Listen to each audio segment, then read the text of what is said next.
అనంతపురం జిల్లా సోమందేపల్లి వంట గ్యాస్ కోసం రోడ్డుపై బైఠాయించారు స్థానికులు. ఇండియన్ గ్యాస్ సిలిండర్ బుక్ చేసి 2 నెలలైనా ఇవ్వలేదంటూ ధర్నా చేశారు. వీరికి సిపిఐ నాయకులు తోడయ్యారు. ప్రతిరోజు 60 సిలిండర్లు బ్లాక్లో అమ్ముకుంటారని ఆగ్రహం వ్యక్తం చేశారు.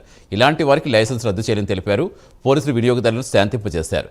సిలిండర్స్ వచ్చేలా చేస్తామని నచ్చచెప్పారు.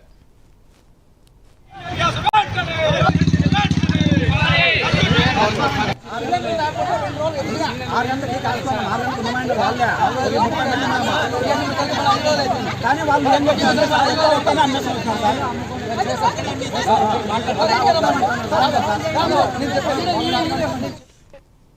60 సిలిండర్లు వస్తాయి.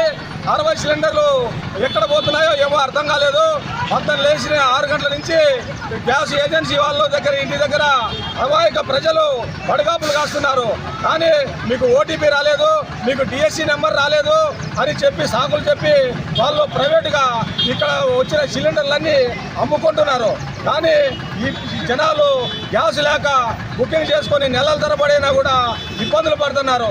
కానీ ఇంతవరకు ఈ గ్యాస్ ఏజెన్సీ స్పందించి వీళ్ళకు అందరికీ ఇంటింటికి డోర్ టు డోర్ బుక్ చేసుకునే వాళ్ళందరికీ గ్యాస్ ఇవ్వాలని ఈరోజు సిపిఐ పార్టీగా మేము డిమాండ్ చేస్తున్నాం. లేని పక్షంలో ఈ కార్యక్రమాన్ని ఇంకా పెద్ద ఎత్తున జనాలందరినీ సమీకరించి ఈ జిల్లా వ్యాప్తంగా చేస్తామని చెప్పి ఈ సందర్భంగా తెలియజేస్తున్నాం. లేని పక్షంలో ఈ గ్యాస్ ఏజెన్సీ వారు పొద్దున 6 గంటల నుంచి ఇక్కడ ఇంటి దగ్గర కూర్చోబెట్టుకొని వాళ్ళకు మీ గ్యాస్ టైం అయిపోయింది, అన్ని సిలిండర్లు ఇచ్చేసామని చెప్పారు.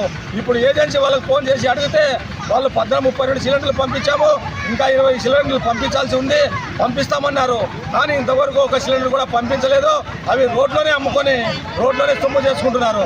ఇప్పటికైనా సంబంధిత అధికారులు దీనిపైన యాక్షన్ తీసుకొని ఈ gas door to door delivery ఇవ్వాల్సిందిగా మేము